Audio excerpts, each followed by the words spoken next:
Bonjour, je m'appelle Biré Grégory, je suis enseignant référent aux usages du numérique à la DG2E. Avant cela, j'étais enseignant en maternelle et j'ai pu mesurer les nombreux défis que représente cette école.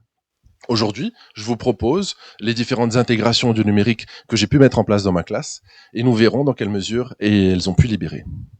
Les défis dont je vais vous parler ne sont inhérents ni aux mathématiques ni à la maternelle. Les solutions proposées sont tout à fait transférables.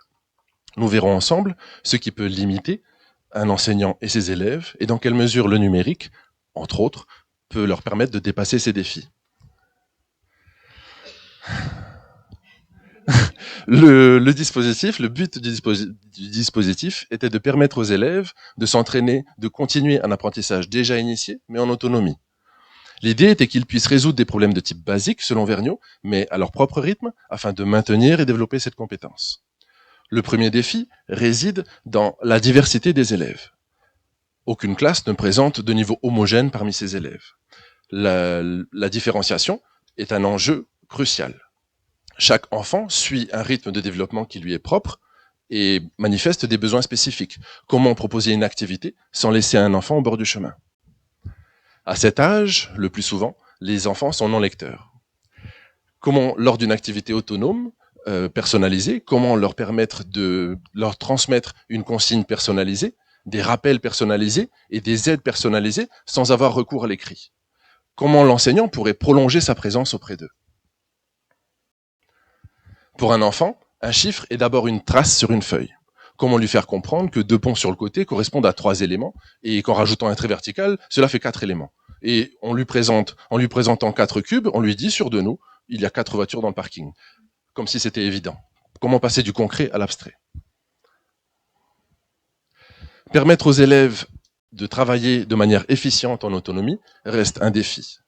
Comment concevoir une activité qui soit suffisamment claire et accessible pour qu'ils puissent, avec leur maturité d'enfant de 4 ans, progresser seuls?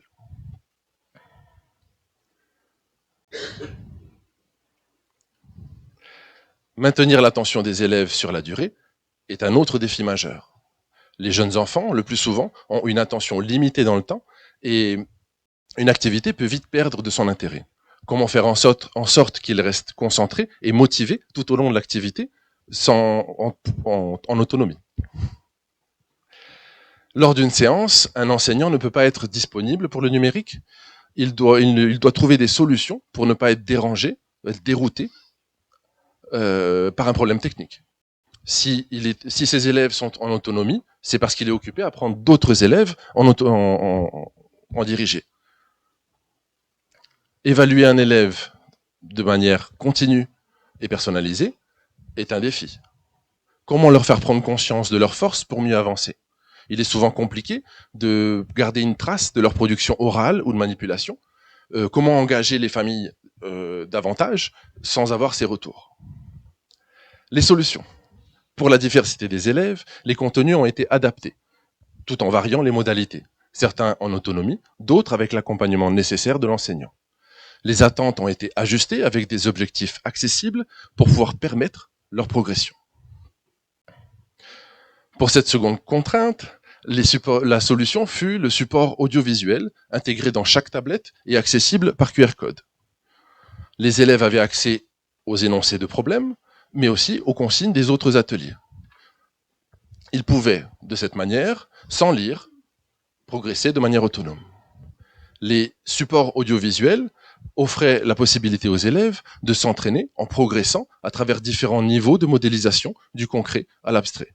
Ils pouvaient naviguer librement entre ces niveaux pour mieux comprendre sans être perdus. Un jeu d'objets concrets, tangibles, était à leur disposition en cas de besoin. Pour l'autonomie, des plans de travail personnalisés ont été proposés avec des activités clairement identifiées et adaptées au niveau de chacun. Un livret de résolution de problèmes personnalisé a aussi été proposé, offrant à chacun un accompagnement sur mesure. Ces supports structurent l'activité et permettent l'autonomie. L'effet waouh du numérique peut motiver dans un premier temps, mais ce qui a réellement maintenu leur engagement tout au long de l'activité, c'est de leur avoir fourni les outils et ressources nécessaires pour réussir. On passe du quand on veut, on peut, à quand on peut, on veut.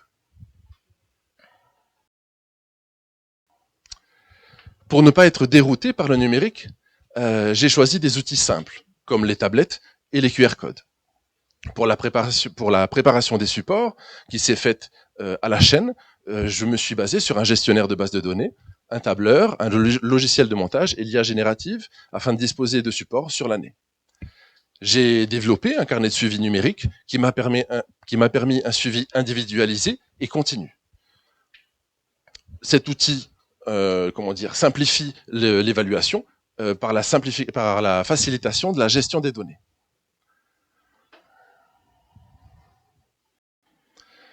Intégrer le numérique de manière réfléchie permet à l'enseignant de se libérer de certaines contraintes et il peut juste enseigner. Les élèves, quant à eux, sont libérés d'une consommation passive et progressent en autonomie à leur rythme. L'ensemble de ce dispositif a demandé une anticipation certaine, mais grâce à cela, l'enseignant, moi en l'occurrence, a été plus disponible, réellement disponible, les élèves ont été réellement autonomes et les familles plus impliquées.